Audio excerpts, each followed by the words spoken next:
Achraf Hakimi qui va sans doute prolonger au Paris Saint-Germain jusqu'en 2029, ouais. si je ne dis pas de bêtises. C'est voilà, la presse française qui nous l'annonce. Et on s'est posé cette question sur Achraf Hakimi, qui en dit un peu plus que la question, mais vous verrez ensuite. Est-ce qu'aujourd'hui, pour toi, le Marocain est le meilleur joueur de cet effectif parisien? Alors je ne sais pas si c'est le meilleur, mais en tout cas c'est presque celui qui offre les meilleures garanties. Le PSG va le prolonger jusqu'en 2029. Il a 26 ans aujourd'hui, donc c'est un joueur dans la force de l'âge. C'est un joueur qui apporte beaucoup et pour une fois on peut aussi se féliciter que le PSG prolonge un latéral qui joue, pas comme Kurzawa qui était prolongé qu'à 4 ans et qui n'est plus apparu. Jamais digéré ça, mec. C'est un joueur vraiment, Hakimi, qui... quand ça marchait bien, ça marche moins bien. Entre les deux, on va dire avec Dembélé, c'était un côté droit qui était intouchable. Et finalement, qu'est-ce que ça dit du PSG? Ça dit du PSG, parce que justement, on élargit la question, que le Paris est parti dans une direction qu'il a affinée au fil des années en faisant partir, évidemment, Neymar, Messi, Verratti, puis Mbappé. Et finalement, qu'il a envie de s'appuyer sur des valeurs sûres. Alors, c'est pas le joueur le moins bankable, Hakimi, évidemment. Non. Il est bankable, international marocain, plus de 80 sélections, etc. Mais il y a des maillots Hakimi partout quand même. Mais ça se vend bien le Hakimi. Mais c'est pas non plus une immense superstar, mais c'est un joueur qui fait le job. Donc le PSG le prolonge sans penser au business. Donc je trouve que dans le plan de Paris, de la direction qui est prise par Paris, c'est plutôt une bonne chose. On regardait ces chiffres tout à l'heure.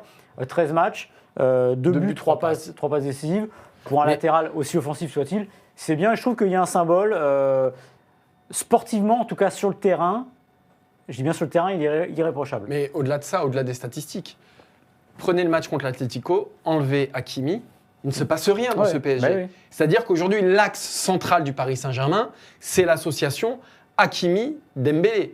Et Hakimi, qui joue quasiment au milieu de terrain, qui a une liberté absolue de Luis Enrique, c'est pour moi l'homme le plus important du système Luis Enrique, du PSG aujourd'hui.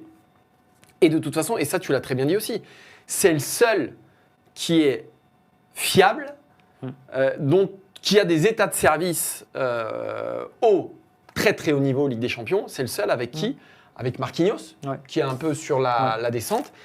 Et pas dedans, je ne mettrais pas Donnarumma, qui, lui, pour le coup, en termes de fiabilité au très très haut niveau, c'est beaucoup plus compliqué. Depuis 2019, depuis sa grosse saison à Dortmund où il a explosé, Hakimi déçoit peu. Il peut passer au travers de certains matchs, mais quand même, il a un niveau moyen qui est largement au-dessus de la moyenne. Et c'est ce qui manque précisément au Paris Saint-Germain. Regardez Barcola. Barcola, excellent début de saison, mais au très très haut niveau, ça reste, il a encore ce cap à franchir. Hakimi, lui, il l'a atteint. Quand on parle des meilleurs défenseurs droits au monde, tu prends Kyle Walker, tu prends Alexander Arnold, voilà, tu prends ces joueurs-là. Mais je pense qu'Hakimi est aussi dans la discussion. Et si on fait les meilleurs 11 d'Europe, Hakimi, pour moi, ce serait le seul qui serait candidat, le seul Parisien qui pourrait être candidat dans ces 11-là. Parce que Vitinha, c'est encore un peu tendre.